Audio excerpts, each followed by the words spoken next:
तो शेतकरी माझा मित्र होता, त्याच्याकडे अनेक कार्यक्रमाला मी गेलो आहे आणि चष्टामस्करी त्याच्याशी बोलत होतो. मी त्यांची दिलगिरी व्यक्त करतो की मी अशा प्रकारचं वक्तव्य शेतकऱ्यांना संबोधित केलेलं नाही.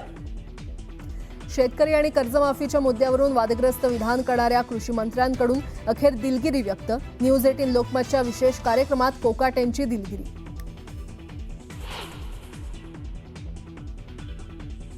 करुणा शर्मांनी धनंजय मुंडेंचं मृत्यूपत्र आणि स्वीकृती पत्र केलं कोर्टात सादर. करुणा याच पहिल्या पत्नी असल्याचा कागदपत्रांमध्ये उल्लेख, तर पोटगी देण्याचा कौटुंबिक न्यायालयाचा निर्णयही कोर्टाकडून कायम.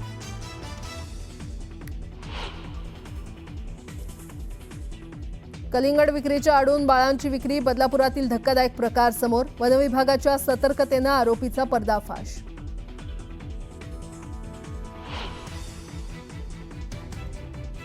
संसदेत मंजुरी मिळाल्यानंतर आता वक्फ विधेयकाला राष्ट्रपतींचीही मंजुरी. राष्ट्रपतींच्या मंजुरीनंतर देशभरात वक्फ कायदा लागू.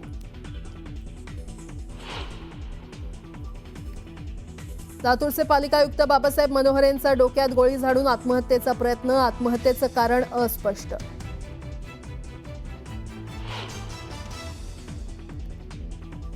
मध्य रेल्वेवर आज मेगा ब्लॉक. देखभाल दुरुस्तीच्या कामासाठी ब्लॉक घेतला जाणार, तर हार्बर मार्गावरील प्रवाशांची ब्लॉकमधून सुटका.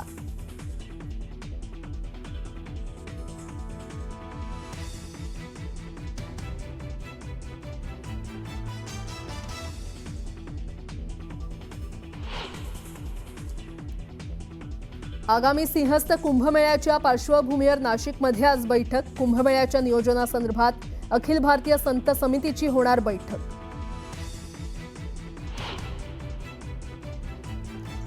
आणि देशभरात रामनवमीचा उत्साह. मंदिरात विविध कार्यक्रमांचं आयोजन, तर शोभायात्राही काढण्यात येणार.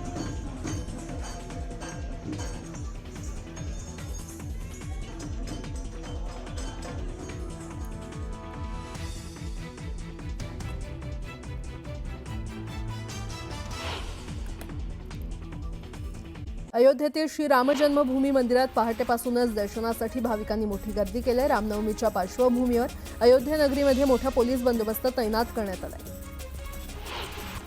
नांदेडमध्ये रामनवमी साजरी केली जाणार आहे. रामनवमीनिमित्त नांदेड शहरातून भव्य मिरवणूक काढली जाते. या दरम्यान अनुचित प्रकार घडू नये यासाठी पोलीस दलाकडून दक्षता घेतली जाते.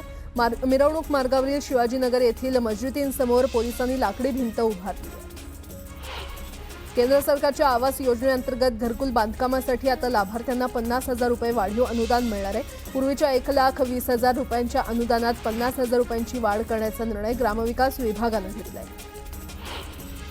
रेल्वेमध्ये नोकरी करण्याचं स्वप्न पाहणाऱ्या तरुणांसाठी महत्त्वाची बातमी समोर आली आहे. रेल्वे भरती बोर्डानं असिस्टंट लोको पायलटच्या पदांसाठी भरती करण्याची तयारी पूर्ण केली आहे. यावेळी एकूण 9,900 पदांसाठी भरती होणार आहे. त्यामुळे हजारो तरुणांना नोकरीची सुवर्ण संधी मिळणार आहे. दिल्लीमध्ये केंद्रातील मोदी सरकारची आयुष्मान भारत योजना सुरू झाली आहे. या योजनेमुळे आता दिल्लीमध्ये पात्र कुटुंबांना 10 लाख रुपयांपर्यंत मोफत उपचार मिळणार आहेत आणि त्यात केंद्र सरकार आणि दिल्ली सरकारचा प्रत्येकी 5 लाख रुपयांचा वाटा असेल. सार्वजनिक बांधकाम मंत्री शिवेंद्रसिंहराजे भोसले आणि मंत्री मकरंद पाटील यांनी श्री विठ्ठल रुक्मिणी मातेचं दर्शन घेतलं. त्यावेळी दोन्ही मंत्र्यांचा सत्कार करण्यात आला. गृहराज्यमंत्री योगेश कदम यांनी त्यांचा ताफा थांबवत महामार्गावरील अपघातग्रस्त व्यक्तीला मदत केली. गंभीर जखमी असलेल्या व्यक्तीला स्वतःच्या गाडीतून नेत त्यांनी रुग्णालयामध्ये दाखल केलं. जळगावात ललित कला भवन इथे राष्ट्रीय श्रमिक आघाडी संघटनेचे अध्यक्ष यशवंत भोसले यांच्या उपस्थितीमध्ये कामगारांच्या मेळाव्याचं आयोजन करण्यात आलं. कामगारांच्या समस्या सोडवण्यासाठी यशवंत भोसले मार्गदर्शन करणार आहेत. विधानसभा निवडणुकीत जळगाव जिल्ह्यातल्या पाचोरा, चाळीसगाव, पारोळा, जळगाव अशा अनेक तालुक्यातल्या पदाधिकाऱ्यांनी भाजपसोबत बंडखोरी करत उमेदवारी केली होती आणि या पदाधिकाऱ्यांना निलंबित करण्यात आले. मात्र त्यांना आता पुन्हा भाजपमध्ये घेण्याबाबत पक्षात हालचाली सुरू असल्याची माहिती समोर येते. राज्यातील बाजार समितीमध्ये कांद्याची 1,15,000 क्विंटलची आवक झाली. यात सोलापूर बाजारात लाल कांद्याची 35,000 क्विंटल, तर नाशिक बाजारात उन्हाळ कांद्याची 39,000 क्विंटल आवक झाली. राज्यातील बाजार समितीमध्ये गव्हाची आवक कमी होत असल्याचं चित्र समोर आलंय. गव्हाला सर्वसाधारण 2,756 रुपये प्रति क्विंटल इतका भाव मिळाला. रामटेक सरकारनं रबी विपणन हंगाम 2024-25 साठी किमान आधारभूत किंमत खरेदी योजनेअंतर्गत हरभरा आणि रब्बी धान खरेदी करण्याचा निर्णय घेतलाय आणि या दोन्ही धान्यांच्या विक्रीसाठी ऑनलाईन नोंदणीला सुरुवात झाली आहे. देशभरात द्राक्ष निर्यातीसाठी नाशिकची ओळख आहे. मात्र मागील वर्षीच्या तुलनेमध्ये नैसर्गिक आपत्तीमुळे 2024-25 या हंगामात उत्पादनात 40% घट दिसून आली आणि त्यामुळे युरोपियन आणि बिगर युरोपियन देशात मागील वर्षी झालेल्या एकूण निर्यातीच्या तुलनेत द्राक्ष निर्यात जवळपास 40,000 टन कमी झाली आहे. कडक उन्हाळा सुरू असतानाच अचानक हवामान बदललं असून जिल्ह्यासह राज्यात काही ठिकाणी पावसानं जोरदार हजेरी लावली. त्यामुळे हातातोंडाशी आलेल्या हापूस आंब्याचं मोठं नुकसान झालं असून फळगळती होऊन आंबा काळा पडलाय. तर आंबा बागायतदारांचे 30% अधिक नुकसान झाल्याचा अंदाज आहे.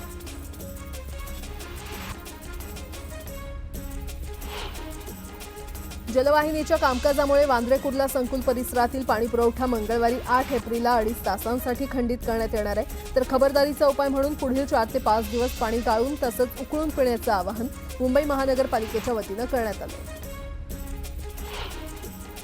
गर्भवती महिलेला उपचारासाठी तात्काळ दाखल न करून घेतल्यानं दीनानाथ मंगेशकर रुग्णालयाची ही मोठी चूक आहे असा ठपका सरकारनं नेमलेल्या 5 सदस्यीय समितीनं ठेवला.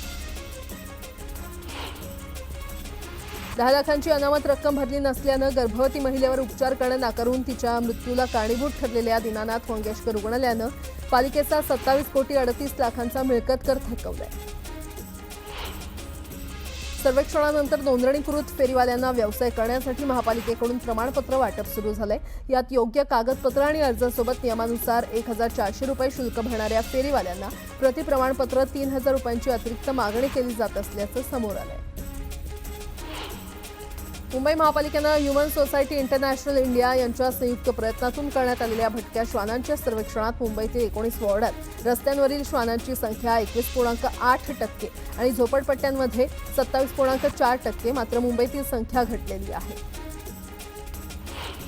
मुंबईकरांच्या वेगवान आणि गारेगार प्रवासासाठी मुंबईत मोठ्या प्रमाणात मेट्रो ट्रेनचं जाळं विणलं जात असून भविष्यात मुंबईकरांचा मेट्रो टू मेट्रो प्रवास होणार आहे आणि मुंबईमध्ये वेगवेगळ्या 5 ते 6 ठिकाणी वेगवेगळ्या मेट्रो मार्गिका FOBद्वारे जोडणं शक्य असून त्याची सुरुवात मेट्रो 3चे RAJVA हे स्थानक आणि मेट्रो 6चं सिप स्थानक FOBनं जोडण्यात येणार आहे. नाशिकमध्ये श्रीरामनवमी मोठ्या उत्साहात साजरी केली जाते आणि याच पार्श्वभूमीवर पोलीस बंदोबस्त देखील तैनात करण्यात आलाय. तर पंचवटीमध्ये वाहतूक मार्गातही बदल करण्यात आले. वक्फ सुधारणा विधेयकावेळी शरद पवार गटाचे भिवंडीचे खासदार बाळ्यामामा हे लोकसभेत अनुपस्थित होते. यावरून उलटसुलट चर्चा सुरू झाल्या होत्या. मात्र आता त्यांनी स्वतःच यावर स्पष्टीकरण दिलंय. तब्येत बरी नसल्यानं उपस्थित राहू शकलो नाही अशी माहिती त्यांनी दिली आहे. गडचिरोली शहरात चंद्रपूर मार्गावर असलेल्या दुकानकाळ्यांना आग लागल्यानं आगीमध्ये 4 दुकानं जाऊन खाक झाले आहेत. या भागातील वीज पुरवठा देखील काही काळ खंडित करण्यात आला होता. रायगडमधील केळसवाणी घटना समोर आली. महिलांच्या अंतर्वस्त्रांची चोरी करत एका बंद मोडक्या घरात त्यांना सर्व कपडे साठवून ठेवले होते. अचानक कपडे चोरीला जात असल्यानं महिलांनी शोध घेतल्यानंतर CCTVतील फुटेजमुळे सर्व घटना उघडकीस आल्या. या प्रकरणी पोलीस ठाण्यात गुन्हा दाखल करण्यात आला. कोल्हापुरात शिवसेनेकडून आभार मेळाव्याचं आयोजन करण्यात आलं होतं. या मेळाव्याला उपमुख्यमंत्री एकनाथ शिंदे यांनी उपस्थिती लावली. मेळाव्यातून उपमुख्यमंत्री एकनाथ शिंदेंनी उद्धव ठाकरेंसह महाविकास आघाडीच्या नेत्यांवर निशाणा साधला. तर शिवसेनेचे खासदार धैर्यशील माने यांनी एकनाथ शिंदे हे जनतेच्या मनातील मुख्यमंत्री असं वक्तव्य केल्यानं चर्चांना उधाण आलं. धनंजय मुंडेंना माझगाव सत्र न्यायालयानं दणका दिलाय. माझगाव सत्र न्यायालयाचा निकाल करुणा मुंडेंच्या बाजूनं लागलाय. धनंजय मुंडेंची आव्हान याचिका कोर्टानं फेटाळली असून मुंडे यांना 2 लाखांची पोटगी द्यावी लागणार आहे. करुणा शर्मांनी धनंजय मुंडेंचं मृत्यूपत्र आणि स्वीकृतीपत्र कोर्टात सादर केलं. करुणा मुंडे याच धनंजय मुंडेंच्या पहिल्या पत्नी असल्याचा कागदपत्रांमध्ये उल्लेख आहे. प्रेमाच्या जाळ्यात अडकवून आपल्याशी लग्न करणाऱ्याला धनंजय मुंडे 20 कोटी रुपये देणार होते. मुंडे वाईट नाहीत, मात्र त्यांनी दलाल लोक सांभाळली आहेत असा गंभीर आरोप करुणा मुंडे यांनी केला. शेतकऱ्यांसोबत आणि कर्जमाफीबाबत केलेल्या विधानावरून वादात सापडलेल्या कृषी मंत्री कोकाटेंनी न्यूज 18 लोकमतच्या कार्यक्रमातून दिलगिरी व्यक्त केली आहे. ज्या शेतकऱ्याशी आपण बोलत होतो तो आपला मित्र आहे आणि ते विधान चेष्टा मस्करीमध्ये केलं होतं असं कोकाटे म्हटल्यात. मात्र आपल्या विधानामुळे जर शेतकरी दुखावला असेल तर आपण दिलगिरी व्यक्त करतो असं कोकाटे यांनी म्हटलं. कर्जमाफीबाबत कृषी मंत्र्यांचं विधान संतापजनक आणि असंवेदनशील असून शेतकऱ्यांच्या व्यथा, शेतकरी शेती कशी करतात याची जाण कृषी मंत्र्यांना नसल्याची टीका किसान सभेचे डॉक्टर अजित नवले यांनी केली. माणिकराव कोकाटे यांनी मंत्रिपदाचा राजीनामा द्यावा अशी मागणी देखील त्यांनी केली. शेतकरी कर्जमाफीला महायुती सरकारनं सोयीस्कर बगल दिले आहे, त्यामुळे शेतकरी कर्जमाफी ही पुढच्या निवडणुकीवेळी होईल अशी खोचक टीका राष्ट्रवादी काँग्रेस शरद पवार गटाचे प्रदेश अध्यक्ष जयंत पाटील यांनी महायुती सरकारवर केली. शेतकऱ्यांच्या कर्जमाफीबाबत कृषी मंत्री माणिकराव कोकाटे यांनी केलेल्या विधानानंतर महायुती बॅकफूटवर गेल्याचं पाहायला मिळतंय. ज्या शेतकऱ्यांमुळे आज आपण सत्तेत बसलो आहोत त्या शेतकऱ्यांचा सन्मान केला पाहिजे. शेतकऱ्यांबद्दल अशी विधानं करणं योग्य नसल्याचं म्हणत कामगार मंत्री आकाश फुंडकर यांनी नाराजी व्यक्त केलेली आहे. सातारा जिल्ह्यातील 5 तालुक्याचे कार्यक्षेत्र असलेल्या सह्याद्री साखर कारखान्याच्या निवडणुकीची मतदान प्रक्रिया काल पार पडली. एकूण 99 मतदान केंद्रांवर मतदान पार पडलं असून 32,205 सभासद मतदारांपैकी 83% मतदारांनी मतदानाचा हक्क बजावला. सकाळी 8 वाजल्यापासून मतमोजणीला आता सुरुवात होणार आहे. सिल्लोड नगर परिषदेअंतर्गत प्रधानमंत्री आवास योजनेच्या दुसऱ्या टप्प्याचं उद्घाटन करण्यात आलं. यावेळी रमाई घरकुल योजना आणि दिव्यांग लाभार्थ्यांना आमदार अब्दुल सत्तार यांच्या हस्ते धनादेश वाटप करण्यात आलं. राज्यात नद्यांच्या प्रदूषणाला महापालिका जबाबदार असून ते सर्व घाण पाणी थेट नद्यांमध्ये सोडतात आणि त्यामुळेच नद्यांची अवस्था दिवसेंदिवस वाईट बनत चालली असल्याची टीका राज्याचे जलसंपदा मंत्री राधाकृष्ण विखे पाटील यांनी केली आहे. पंढरपूर येथील नियोजित वास्तूचं भूमिपूजन राज्याचे ग्रामविकास आणि पंचायत राज्यमंत्री तथा जिल्ह्याचे पालकमंत्री जयकुमार गोरे यांच्या हस्ते करण्यात आलं. यावेळी राहण्यासाठी चांगली व्यवस्था उपलब्ध होणार असल्याचं मत पालकमंत्री जयकुमार गोरे यांनी व्यक्त केलं. धुळे महापालिकेच्या तिजोरीतून तब्बल 1,64,00,000 हडप केल्याचा आरोप शिवसेनेचे नेते अनिल गोटे यांनी केलेला आहे. याविरोधात महापालिका आयुक्तांसह वन अधिकाऱ्यांविरोधात देवपूर पोलीस ठाण्यात तक्रार दाखल करण्यात आली आहे.